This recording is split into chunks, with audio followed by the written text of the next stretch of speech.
নমস্কার। এই ভিডিওতে আমি আপনাদেরকে আরেকটি নতুন ইন্টারফেস সম্পর্কে পরিচয় করিয়ে দিব। ওই আ সেই ইন্টারফেসটি হচ্ছে প্রিপেয়ার্ড স্টেটমেন্ট। তো আমরা আগের যে প্রজেক্টটি দেখেছিলাম সেটা হচ্ছে এখানে আমরা আগের প্রজেক্টটিতে কিন্তু স্টেটমেন্ট ইউজ করেছিলাম।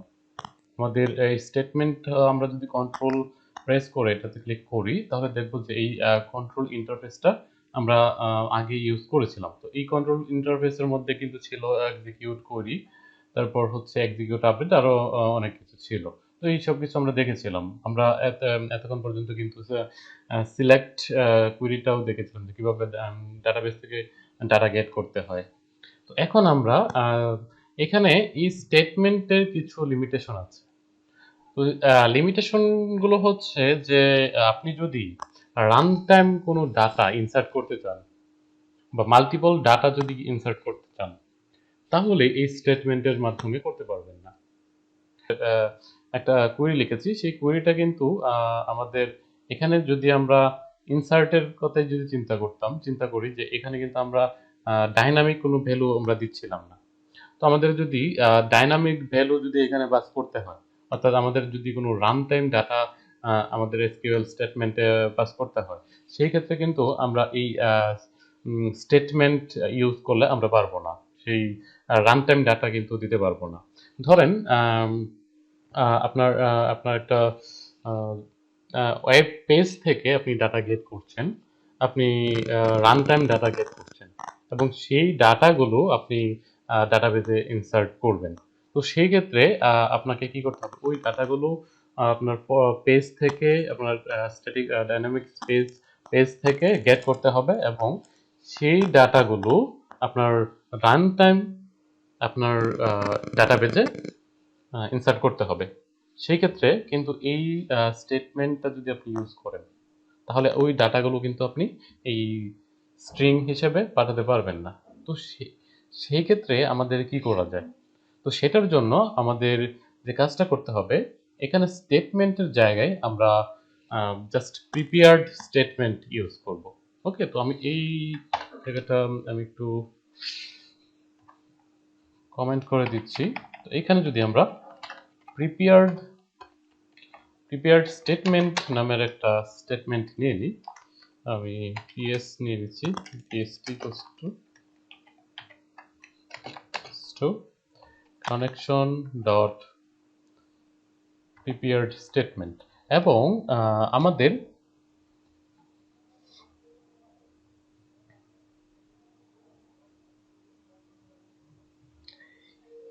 এই প্রিপেয়ার্ড স্টেটমেন্টের ভেতর আমাদের কোয়েরিটা পাস করে দিতে হবে। এইখানে যে কোয়েরিটা আমরা কিন্তু এই কোয়েরিটা statement dot execute query execute কোয়েরির ভেতরে আমরা পাস করছিলাম, বাট আমাদের কোয়েরিটা এখন আমাদের প্রিপেয়ার্ড স্টেটমেন্ট ক্রিয়েট করার সময়ই আমাদের কোয়েরিটা পাস করে দিতে হবে। তো এই ক্ষেত্রে আমরা উপরে দিয়ে দিব। ওকে, তো এইখানে আমরা এই কোয়েরিটা পাস করে দেব। অলরাইট, আমাদের প্রিপেয়ার্ড স্টেটমেন্ট আমাদের হয়ে গেছে। এখন কথা হচ্ছে আমরা যদি অনেক ডাইনামিক ভ্যালু পাস করতে চাই, রান টাইম কোনো ডাটা যদি ডাটাবেজে স্টোর করতে চাই, তাহলে সেই ক্ষেত্রে কি করতে হবে? ধরেন আমার কাছে এখানে আমার কাছে string user name one two, এখানে আমার একটা ইউজার নেম আছে, সেই ইউজার নেমটা হচ্ছে আমাদের কৌশিক অ্যান্ড আমাদের পাসওয়ার্ড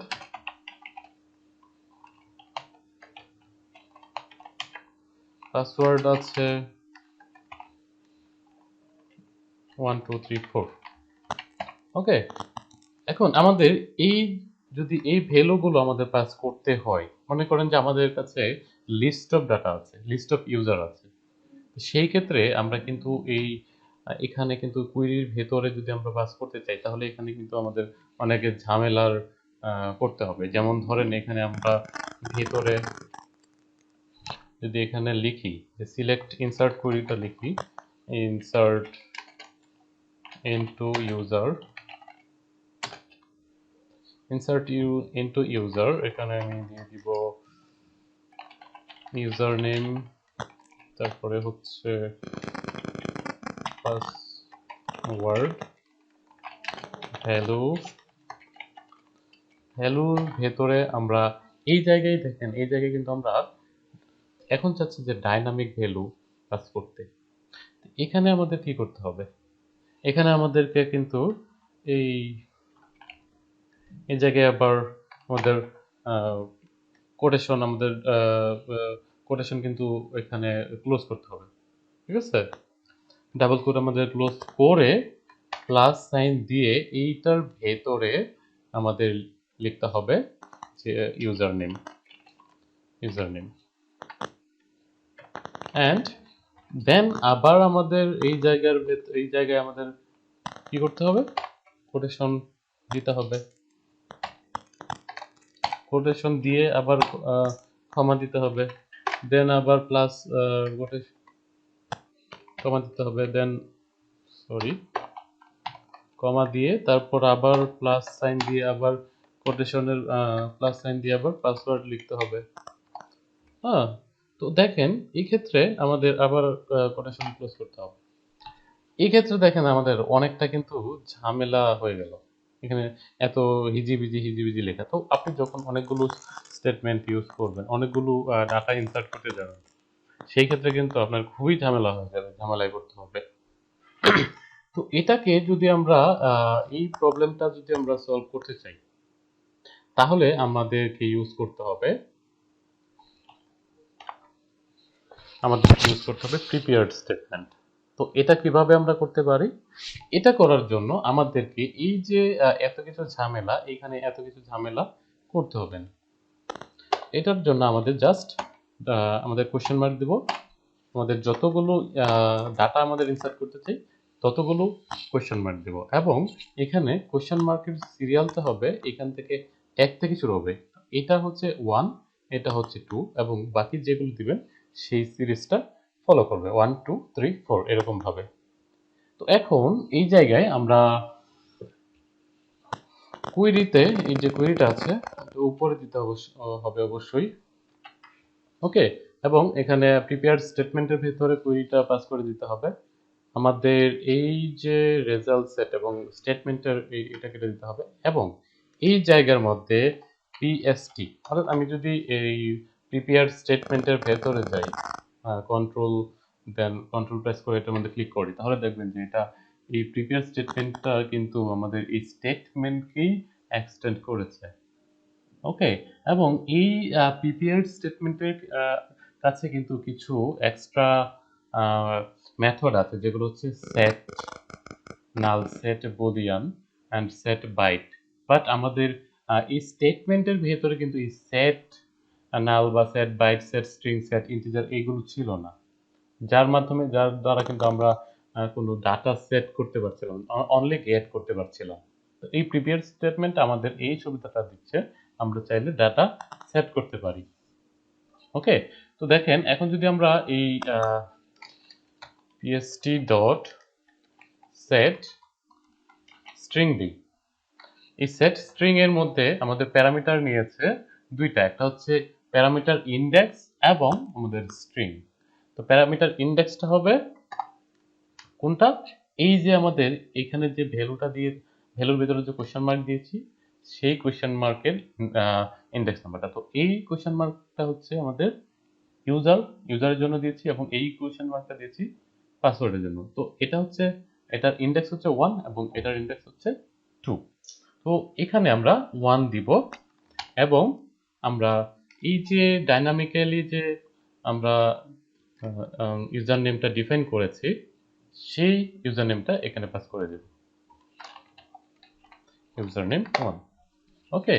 এবং আমাদের এই পিএসটির মাধ্যমেই পিএসটি ডট সেট স্ট্রিং আবারও, এবং এখন দিয়ে দিব 2 আমাদের পাসওয়ার্ডের জন্য, এবং পাসওয়ার্ডটা আমরা এখানে দিয়ে দিব, ওকে। এই যে এই পাসওয়ার্ডটা, ওকে। তো এখন আমাদের যে কাজটা করতে হবে, এগুলো আবার তো বাদ দিয়ে দেবো যেহেতু আমরা স্টেটমেন্ট ইউজ করছি না। তো এখানে আমাদের জাস্ট এই পিএসটি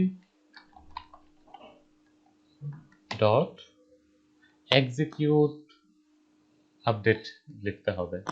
যেহেতু আমরা এই ডাটা সেট করছি, আমরা আগে কিন্তু এক্সিকিউট কুয়েরি লিখছিলাম, বাট এখন কিন্তু এক্সিকিউট আপডেট করছি। কারণ এক্সিকিউট আপডেট আমরা আগেও দেখেছিলাম যে স্টেটমেন্টের ভিতরে ইনসার্ট, আপডেট, ডিলেট এগুলোর ক্ষেত্রে এক্সিকিউট আপডেট ইউজ হতো।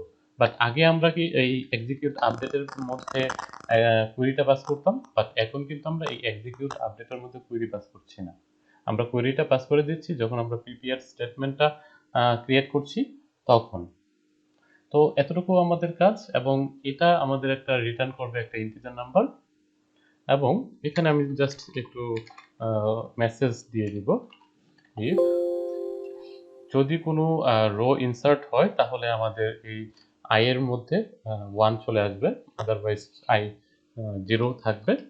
ইফ আই যদি 0 থেকে বড় হয় তাহলে জাস্ট আমরা একটা মেসেজ দিয়ে দিব, মেসেজ প্রিন্ট করে দিব যে আই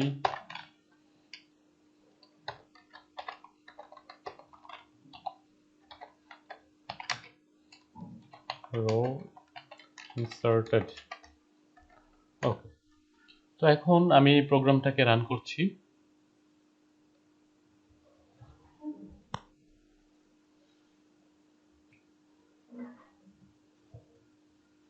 দেখেন এখানে আমাদের মেসেজ প্রিন্ট করেছে যে 1 রো ইনসার্টেড, তার মানে আমাদের রো ইনসার্ট হয়েছে। যদি আমরা ডাটাবেসে যাই এবং এখানে যদি আমরা রিফ্রেশ করি, ডাটাবেসটা রিফ্রেশ করি, তাহলে দেখবেন যে আমার এই ইউজার নেম এবং পাসওয়ার্ড এখানে ইনসার্ট হয়ে গেছে। তো এই যে দেখেন আমরা এখানে কিন্তু ডাইনামিক্যালি ভ্যালু পাস করতে পারছি, যেটাতে যদি আমরা স্টেটমেন্ট ইউজ করতাম তখন কিন্তু আমরা এই ভ্যালুগুলো এভাবে পাস করতে পারছিলাম না, আমাদের একদম স্ট্রিং এর ভেতরে পাস করে দিতে হচ্ছিল। তো এটা হচ্ছে একটা ঝামেলা। তো আমাদের যদি আমরা মাল্টিপল কুইরি একসাথে যদি ইউজ করতে চাই তাহলে আমাদের এই প্রিপেয়ার্ড স্টেটমেন্টটা ইউজ করতে পারবো, ইউজ করতে হবে।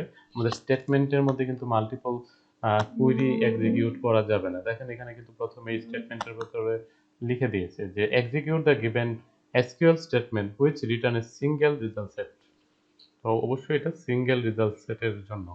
এবং আমরা যদি প্রিপেয়ার্ড স্টেটমেন্টে যাই তাহলে দেখবেন যে প্রথমে একদম, তো দেখেন এখানে কিন্তু যে একটা লিখে দিয়েছে তারা যে SQL statement is precompiled and stored in a prepared statement। তো আগে এটা কিন্তু আমাদের SQL স্টেটমেন্টটাকে আনতো আগেই আমাদের কম্পাইল হয়ে যায় আমাদের রান করার আগেই।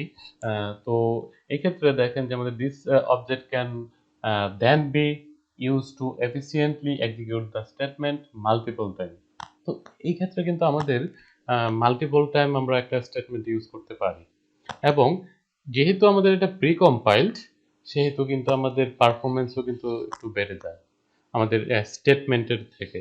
তো আমাদের স্টেটমেন্ট কি করে, আমাদের রান টাইম ওই কুইরিটাকে কম্পাইল করে, বাট আমাদের প্রিভিয়াস স্টেটমেন্ট কিন্তু এই রান টাইম কুইরিটাকে এক্সিকিউট করে না, আগেই আমাদের এক্সিকিউট করে নেয়।